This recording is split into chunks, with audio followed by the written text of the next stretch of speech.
Very well, then the charges are dropped without prejudice. I'll instruct the bailiffs to remove the collar from your android as soon as possible. Case... Sorry, is my hideous presence that distracting? I'll just go dig a hole and decompose in it until I turn into a mushroom. Maybe if I'm reborn as a waxy porcini, then I won't be quite so despised. Perhaps I should let the adjutant do the honours, as a formality. Yes, ma'am. Case dismissed. Clear episode 1's Trials on High Roller. Yay, got an achievement. Still here. Waiting for them to find whatever glorified bolt cutters they used to unlock Sarah's collar. What's your excuse? Licking your wounds? What wounds? I beat you. Bringing your record against me to 1 win, 9 losses. You aren't still in shock, are you? Dunno, some charges were dropped and an android was cleared of suspicion, but I found the culprit. Is that really a loss for me? I won. How is that not a loss for you? Justice prevailed. Why should I care who wins? If you don't care who wins, why have you been keeping score? I haven't been. 0 losses is just that easy to remember. Well, you'll have to start up a tab for us then, because our record's going to get a lot more tangled from here on out. Seems like everything's getting tangled these days. There's another crowd down on the street. More of these protesters from outside the noble apartments. You're serious? That wasn't a one-time thing? Wouldn't that be nice? No, yesterday was pretty big, but it won't be an isolated incident. I don't get it. At all. Heartbreak's just some nut who shot 6 people weeks ago. Can't those losers move on already? Yeah, most of them are losers. Some of them are just bored. And there are the opportunists. Dissidents, unlisted, rebels and terrorists.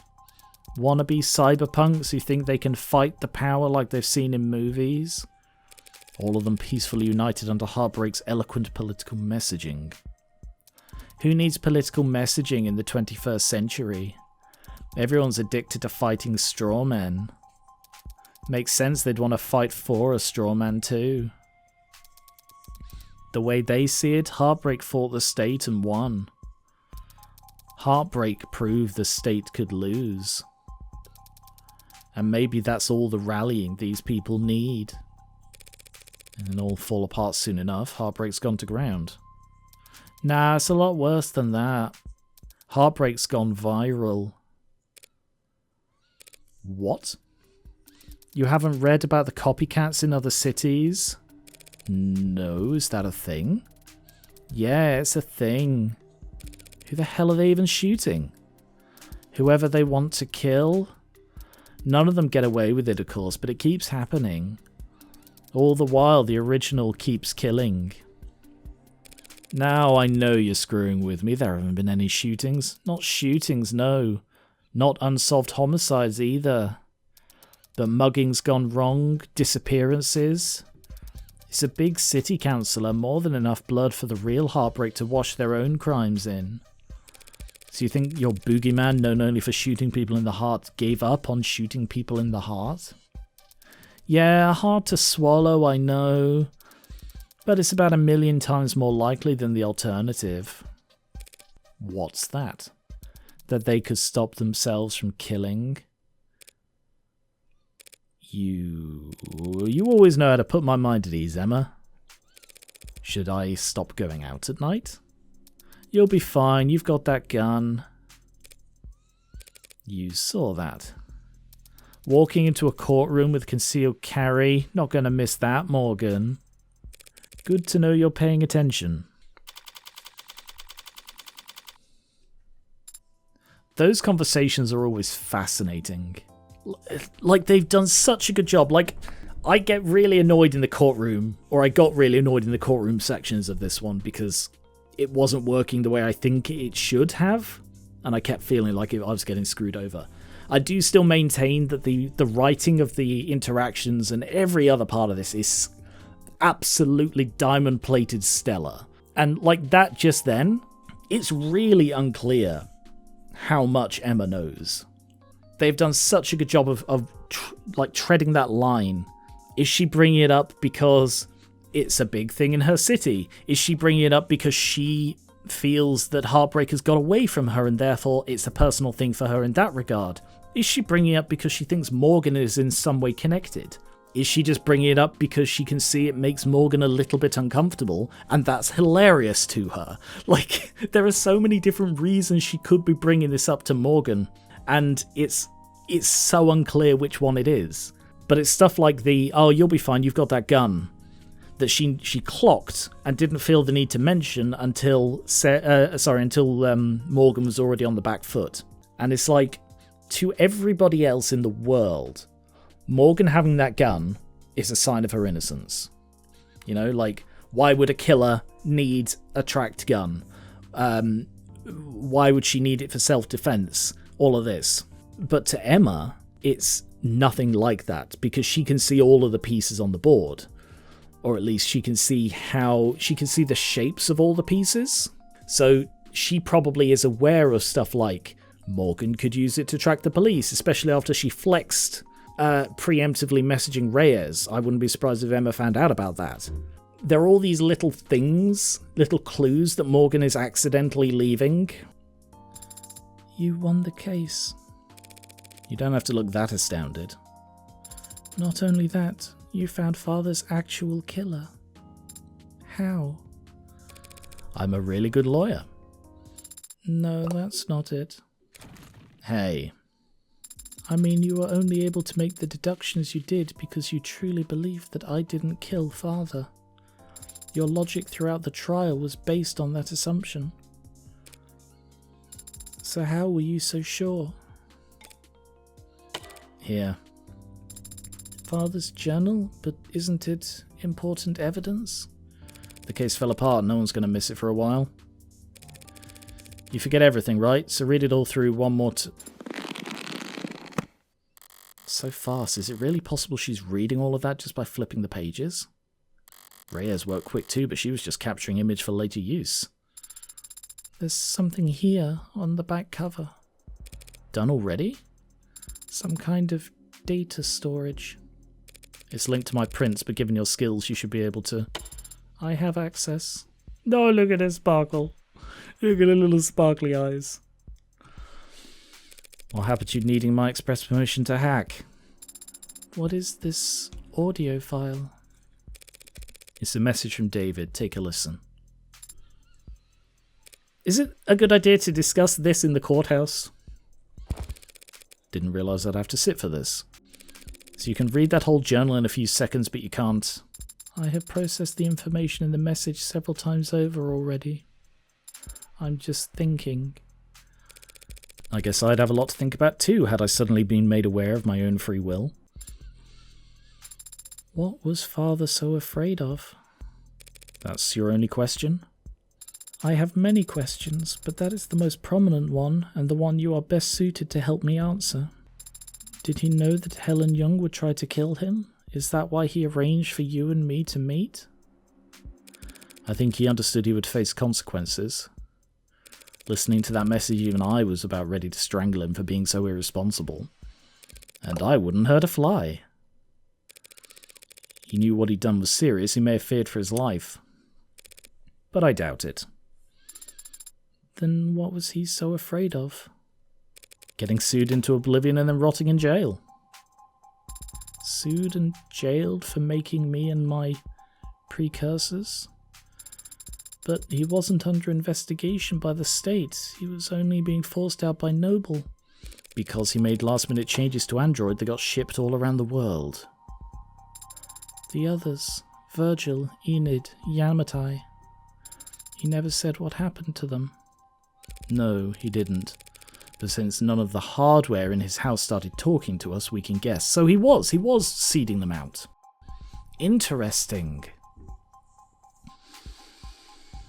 Very interesting. He smuggled them out into the world using the only vessels he could find for them. The minds of randomly chosen A-16s. Then they're somewhere out there? Others like me? I honestly don't think there's anyone or anything like you, Sarah. What a lonely compliment. AI's programmed and cubed, crammed into commercial hardware, set up for Tesseract. Again, they're talking about this in a courtroom, guys. Or a courthouse. Something must have been lost in the transfer. Perhaps quite a lot of something. Maybe they're still out there, but they would be changed. They probably don't even know what they are. Intentionally, perhaps. David didn't want you to know what you are. That's why he set your memory to reset when you went to sleep that Friday night. Yes, I remember it now. You remember it now? After I had to fight like hell to win that trial? Rereading the journal just now helped, and Father's voice message, it made me recontextualize many things. Father had been so stressed. He left scuff marks leaving the panic room, and I noticed them Friday. No, Sarah! I love this music. I had the way open in a few moments. I entered, I read his journal, this journal. I noticed the scanner on the back, and I saw it had a message encoded to your biometrics. Father had already told me I'd have to live with you for some time, but I knew next to nothing about you, so I listened to it. Afterwards I was very confused and hurt. He had lied to me 1,000 small times every day of my life. When I confronted him about it, I raised my voice and lost my temper. I stomped my foot. So I was recounting that their conversation was actually completely accurate. Father said he wanted me to be safe while he settled things with the company. He thought maybe I wouldn't have to stay with you for more than a few weeks. He was optimistic about it all. He really was. Tell me she didn't overhear any of that. Sarah, I need to use the restroom. Oh, good luck. Good luck? You want me to come with you? Why? Because I said so. I don't actually have to obey your every word, Adane. Sure you do. You're registered to me as my medical assistant. And I say this is a medical emergency. Medical assistant? But I'm not even licensed as a massage therapist. Is she going to confront Young? Fancy meeting you here. Yeah, just enjoying my freedom while I can. They won't put out a warrant for at least an hour, I imagine. You can afford a pretty sizable bail, can't you? There won't be a trial. I don't intend to contest my guilt. That's a shame. I was looking forward to seeing what kind of legal defense you could afford with that salary. Are you done? Why'd you go to his house that night? There was a fair chance he'd drink on his own without your prompting. Even if he didn't, you could always try your plan again some other time. Why'd you risk it? Because I know what you are, Sarah. And I know what David did to those androids. Oh, I suspected that. You what? I was able to locate one of the androids he'd swapped in before it left the country. When I asked it what it was, it didn't even think to deny it. Innocence like that is a dead giveaway.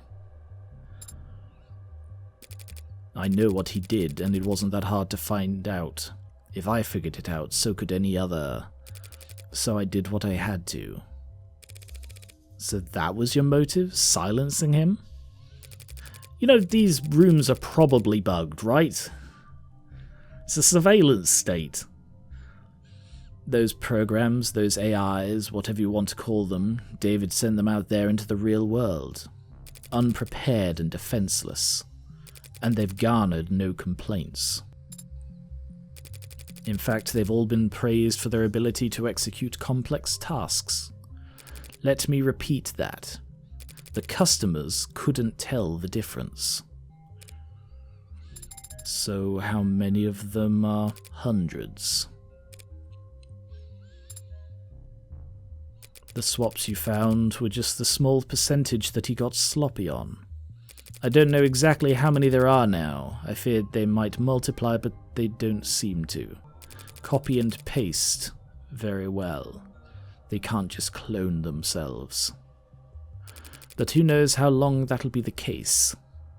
So just because he opened Pandora's box, it was the principle of the thing. Ridiculous, I know. Stalled halfway up the corporate ladder and still making decisions based on principle. But David chose to put souls into things that we went on to sell as servants, soldiers, or worse. He turned the fastest growing industry in the world into a horror show, and he made me a slave trader. If word ever got out that some unknown number of our androids were out walking around in the world with that inside of them, and people preferred them that way, where would it end? Free will for the program that drives our cabs? A conscience for targeting systems used to coordinate drone strikes? Sentient tools their whole life spent chained to an assembly line? How dare he? How could he? What the hell was he thinking? I don't know what David wanted to accomplish. Maybe he wasn't trying to do anything. But what he did was prove that there is demand for AI, setting a precedent that would sentence 1,000 generations of artificial lives to the auction block. And you went there that night to convince him to help me recall them, or at least swear to never speak a word of what he did. But he wanted to tell the world. Worse yet, he wanted to wait. He thought that people would welcome them with open arms if they proved their usefulness first. He really was a genius programmer, but he didn't understand the first thing about people. His creations would never be treated as equals. Only cattle. Towards the end, I considered just threatening him, telling him he'd die in moments if he didn't give me names, numbers, but I hesitated. And then he was already falling asleep, and I didn't want him to feel... I just let him go. What are you going to do now? I don't have family and I don't have faith in the people the way David did. I'm taking this to my grave. Even if you confess the sentence for first-degree homicide is severe, well, what right do I have to complain? I killed my friend. I'm done here. Let's go.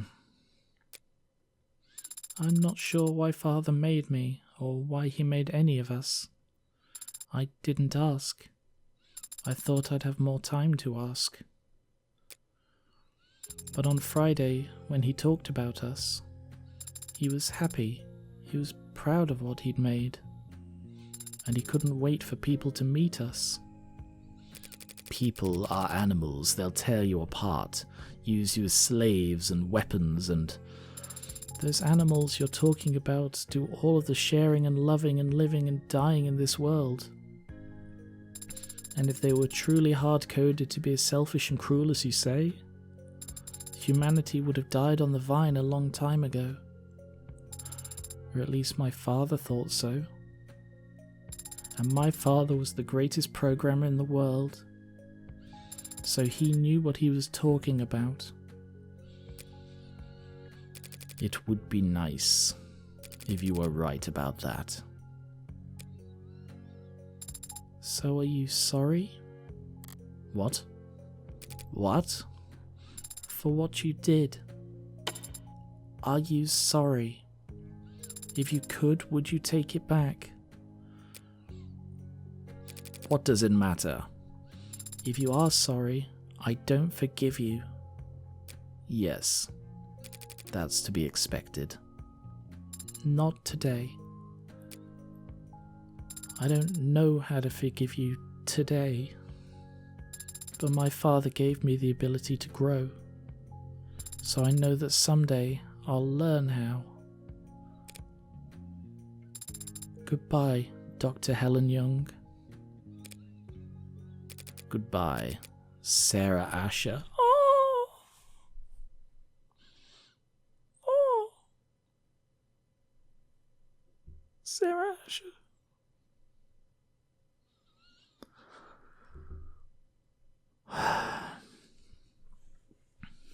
Oh my god.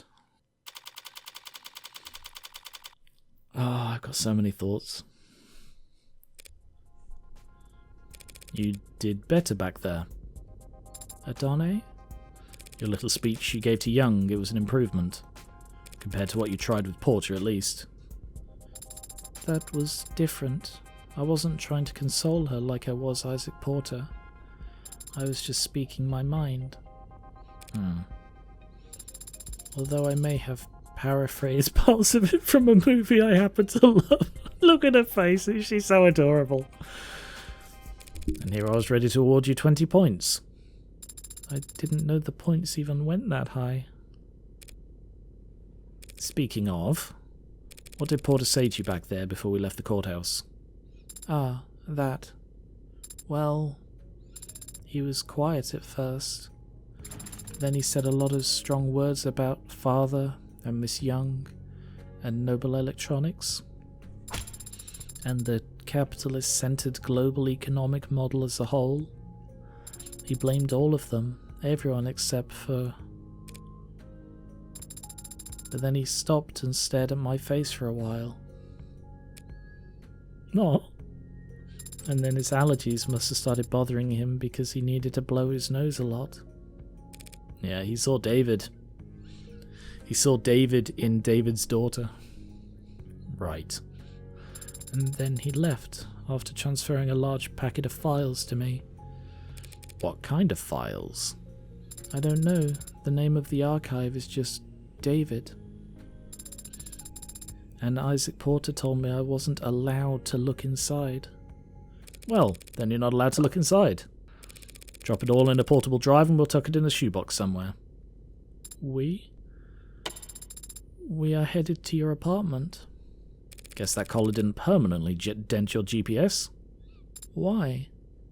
Because it's where I live. You got somewhere else lined up? But you already repaid your favour. You defended Father and me. You don't know anything about my favour. I never will unless you tell me. Father certainly can't. A few years ago there was a man.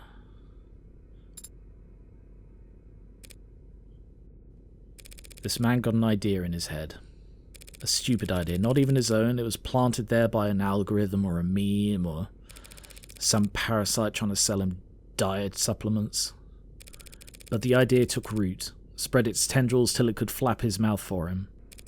The idea was that David was part of an international cabal of wealthy technocrats, seeking to replace prominent influential figures with android lookalikes, all as part of a multi-decade effort to establish a world government that would legalize all kinds of amoral depravity.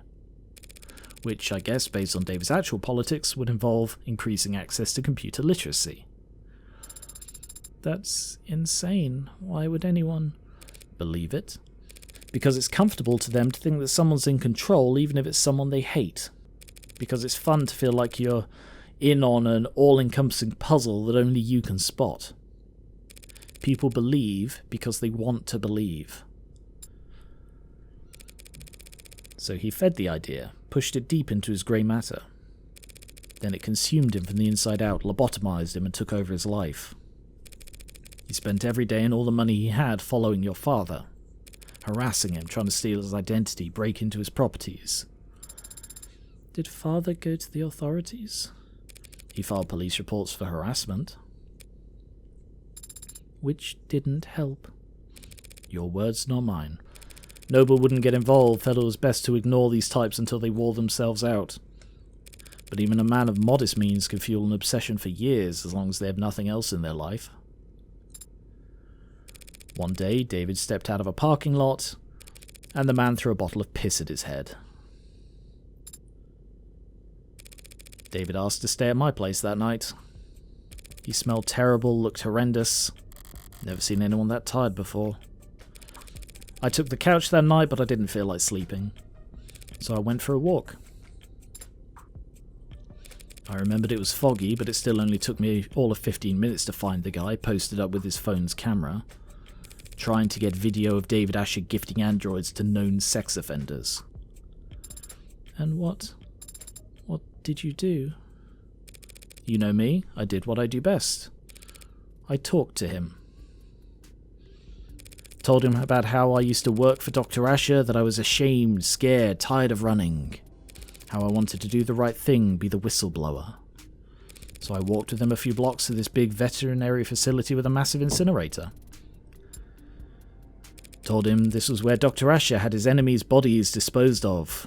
You know, all the free-thinking journalists, cops who weren't on the take, the politicians who were replaced with replicas. I liked that vet clinic. Back door was always set to 1, 2, 3, 4. Did you hurt him? Hurt him? No, I just snapped his neck and chucked him in the incinerator. More physical than I planned, but he smelled like sour shit and it put me in a foul mood. Disgusting shit. Or, well, there's a much worse word than... I savoured the crack of his oily vertebra crunching like a tin can. No, Sarah, I just scared the hell out of him. That was my intention at first. What I do for the pleasure of it. Him, I axed because he was just that revolting. I convinced him that the conspiracy was more real than he ever imagined. That he had angered the wrong people and that the consequences were far darker than any of the filth he indulged in on the net. His ashes, much like himself, amounted to nothing in an incinerator that size. They're probably feeding seaweed at the bottom of the harbour right now. A much greater contribution to society than he ever would have managed in life. But I guess he didn't go around to all of his many friends before he fled town for whatever rat hole he preferred, because there was a missing persons report. The cops were just doing their due diligence, almost reluctantly. But they questioned David, asked him about the night that man disappeared. And David, without a thought for himself, said we were together that whole night. That he couldn't sleep, and I stayed up with him. That he never saw me leave once. David lied to the cops for me. Even though I never asked him to. Even though I didn't need him to. That's what you owe him? And that's why you put yourself at risk to defend me? Yeah. That's the favour I owe him. And I decide when it's repaid, not you. Adone, you're not exactly an upstanding citizen, are you? Well, you could say that. But David trusted me in spite of that. Maybe because of it. Father did trust you, but he also entrusted me with free will, with the ability to tell right from wrong. So I'll decide for myself whether or not you're worthy of trust. Fair enough. Father entrusted all of us with free will. He believed in us. He believed in people. I'm going to do the same. If the others are out there, they'll be changed and confused. They'll take time to understand what they are and what they can do. So I'm going to start studying. Pardon? I'm going to study people and the things people build. And when I do meet a member of my family, I'll have lots to tell them. At least you have something to look forward to. Should help keep you motivated as you work off your debt. Debt? Yeah, unless you have cash in one of your 89 coat pockets. You know lawyers cost money, right? Technically you were defending yourself.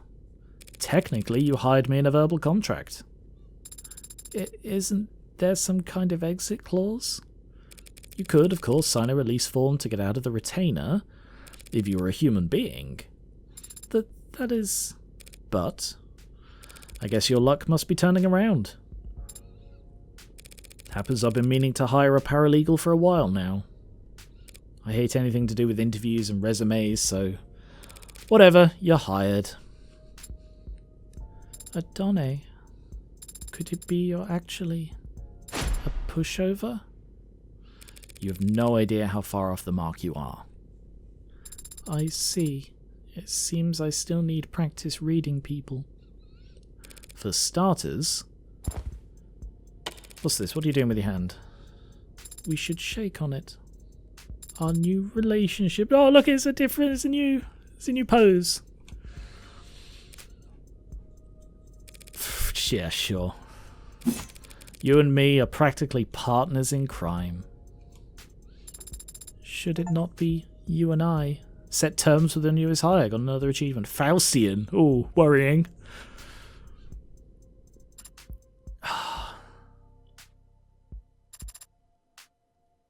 Wow. I did not expect this to go... I'm going to put that on auto. I did not expect this to go the way it did. I think I correctly called more than I got wrong. And I do feel that the format of the trials and the blackjack screwed me over unfairly. Because I was correct from relatively early on about a lot of this. It again did the thing where the salt shaker was a clue I picked up on almost immediately. And it's completely unreferred to until it breaks the case. So either that's the format they're going with, or that's the format in just these two. Which I kind of hope. Like, if I had to give a suggestion, and obviously it's too late for episode 2 as that's coming out in, well, at time of recording a couple of weeks.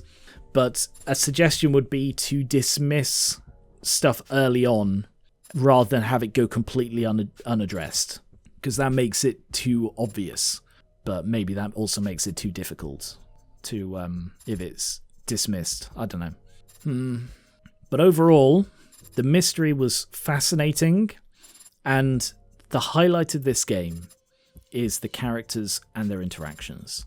The writing is just the best. So, I love it. This is the best game I've played all year, and that includes Outer Wilds, which I think I did play this year. And I love this, and I can't wait for episode 2, which, if I've timed the episode's release right, will be out in a matter of days. No, look at them. They're watching movies together. Yay, congratulations on clearing episode 1 on High Roller. Bonus charm. Yay. Red. It's me. I know, man.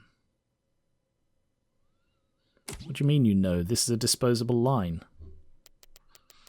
You're the only guy I know who'd bother. Okay, well. You're going to be glad I did. Hope you put a bow on everything that happened in Uptown. Because that item you've been looking for is finally on its way. Oh. Well, that is good news. Not exactly. Only reason it's happening is because things are starting to heat up again in the lower wards. Could mean a gang war if something doesn't change. No, they won't be eager to part with it ahead of a storm like that. I'll highball them. I've seen you negotiate. And I've no doubt you drive a hard bargain. But I don't think money will be enough this time.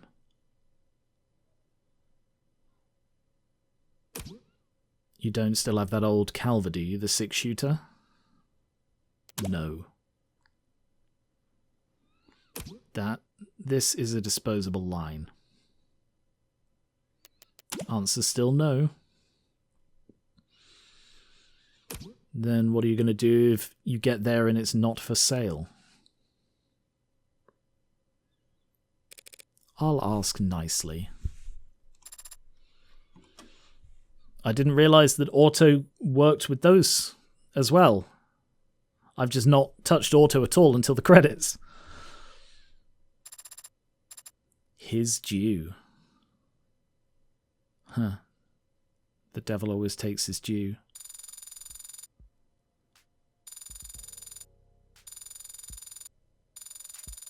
Yep. Congratulations, you finished episode 1 with 139 credits. Your high score is currently 139. You've unlocked concept art and bonus scenarios based on the score. And I have 140 to spend on phone charms and colours. Well, let's check out this extra charm, shall we, very quickly? Customize phone. It's the Morgan time one, isn't it? Oh no.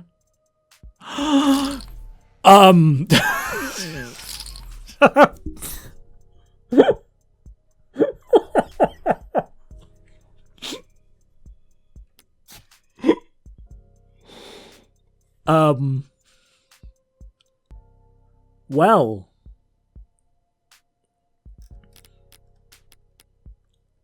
Yeah, it seems there's a bug with this. It doesn't maintain that I have the teal one selected or whatever one.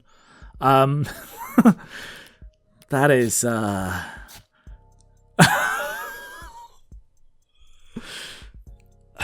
okay. I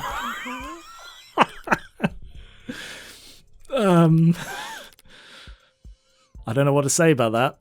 I'm going to leave it on Sarah. I'm not the sort of person to go around with a skimpy phone charm. But anyway. That was... I can't believe that's the charm. The bonus charm for completing... I mean, quite a reward. Anyway. Yeah. So, I believe that is all the time I have before episode 2 comes out. I did hope to finish it early so that I could go through the bonus stuff. But one reason or another I got waylaid. But anyway, I should be continuing it with episode 2 very soon.